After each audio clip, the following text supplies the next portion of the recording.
Welcome back. All of us strive to achieve various goals in our lives. Some work to grab the gold, others not so hard. So, how do you become part of the crowd that strives for perfection? With us today are the authors of Peak Performance. Welcome, Claude Gilson and Mike Pratt. Morning. Gentlemen, hi. You're from New Zealand. That's correct. Did you meet in New Zealand? No, I went for a job, actually, at the school with my colleague here, Mike. And I hired Okay. Yeah. So how did you come up with the idea that you were going to write a book about the peak performance and highlight, as you have, some of the great teams in this world, the New York Yankees, the women's soccer team, and so on? Yeah. Well, we really felt that it was about time that business theory was going to be livened up somewhat. Mm-hmm. And so what we decided to do... Because it's not lively enough already? Well, it can be, but not always. I mean, it has some down moments, as it were. And what we decided to do was to try and find out if there are lessons for corporates generally. And we've always heard, of course, that if sport organizations are going to be successful, they have to be more like business. Well, we actually reverse that. And we say that corporations need to look at sport organization, not just the teams. A lot of business people have thought about sport metaphors and everyone get on the same team. It's the bottom of the ninth, it's on the 1 yard line. Those are useful surface metaphors, but they don't really take you very far. But what we thought is if we could capture some of the passion, the inspiration, and the motivation that goes on in these sports organizations, transfer that across into business, you get that sense of high energy that leads towards peak performance. How challenging was this for you, though? Oh, real tough. Very difficult indeed, yeah. I think the key thing for us is to get across the message that players come and go. It's a long-term sustained contention. It can't be the players, it has to be the organizational footprint, it has to be the practices behind the organization. And when we spoke to people like Steve Young and Jerry Rice, Tom Glavine, Michael Jordan, that's essentially the story that they told us, that it really is about the organization. And so we felt that it would be very valuable for us to look at the sport organization for corporate inspiration and passion. Well, that's interesting because a lot of businesses nowadays, especially with the labor market the way it is, people come and go. I mean, the loyalty of years ago, you stayed with the company your entire career and retired with a gold watch are gone. So you have to have some sort of a mechanism in place for achievement and for perfection. Mm-hmm. You do. It's all a question of an inspirational dream that gives people a sense of meaning, a sense of wanting to belong, a sense of why they're there, why they go to work on Monday. And we've found what that formula is. Well, what is the formula? Come on, you've been holding back so long. Give us the formula.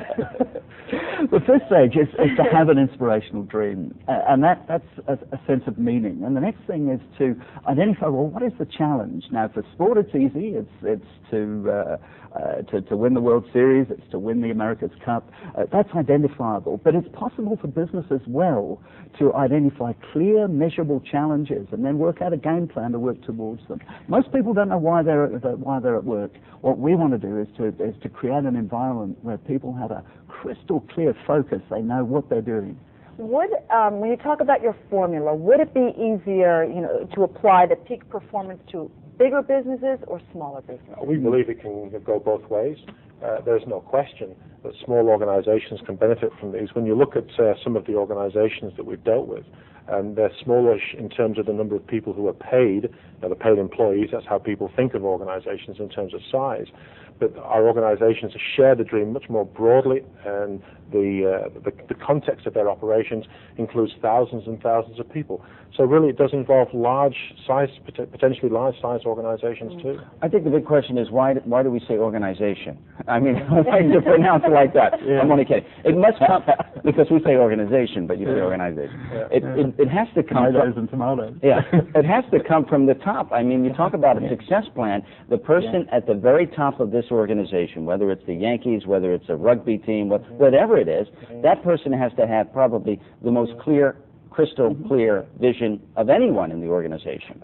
We call that inspirational players. One of the interesting things we found, we talked to lots of people, of course, and we actually didn't hear the word leadership. And the reason, if you think about it, is simple. If you have leaders, you have followers. You don't send a follower out onto the field in the NFL or the NBA or Major League Baseball. So the word leadership didn't really apply, and we never heard it. What we heard was inspiration. And so we coined the phrase inspirational players. That goes through the heart of the book. And when we say players, we don't just mean people on the field. Players meaning actively involved in the organization. And what we found was it wasn't just the one or two people right at the top. There were inspirational players spread throughout the whole organization, that carried the dream, that shared the dream, that lived the dream. Was there one conversation you had with a professional sports figure that we would know that really blew you away? Yeah, Steve Young. We asked Steve for a story that he's not given anyone else, and he said, well, he wasn't sure he could do that. I said, well, I'm bigger than you, Steve, actually, and I am, and I'm not leaving until you give us a story.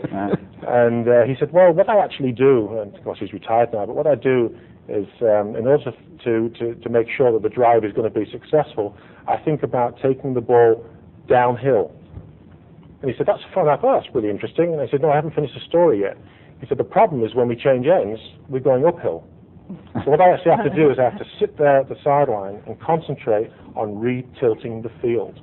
And that's the title of the chapter on the San Francisco 49ers, Tilting the Field, because the whole organization is tilted in that way. Right. So we thought that was pretty cool. All right, Clive Gilson and Mike Pratt, thank you so much. Thanks for coming from down under, and congratulations on the book Peak Performance. We wish you well.